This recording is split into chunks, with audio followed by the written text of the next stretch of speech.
त इहे एगो गीत ओकर गोधन भैया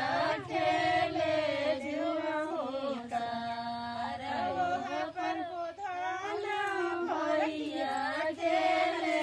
जुआ होता अरे अपन खरीच बहिना रोदन हो पासर अपन खरीच बहिना रोदन हो पासर चुपा हो बहिना हो हमार चुपा हो बहिना हमार बाबा के संपत्तिया है बहिना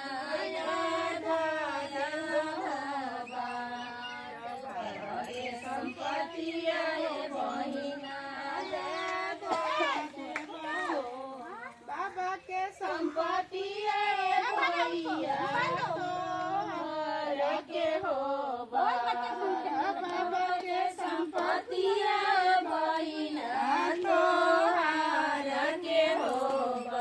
अरे हम दूर देश बहिनिया मोटारिया के हो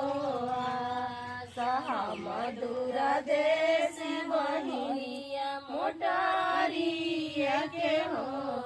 मोटारी झोटारिया भाई सासू जी के हो मोटारी झोटारिया भैया सासू जी के हो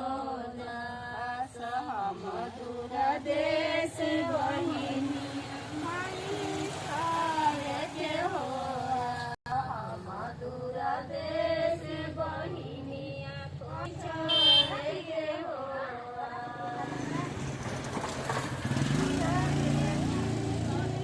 बिराई बनवाला बिराई बैठल गोधन भैया जे न परोसिले बिराई बैठल गोधन भैया जे न परोसी हाली हाली जेवन गोधन भैया भैया सखी सब गैली बड़ी दूर हम पीछू आइल भैया सखी सब गैली बड़ी दूर हम पीछू आइल चुप हो खोरली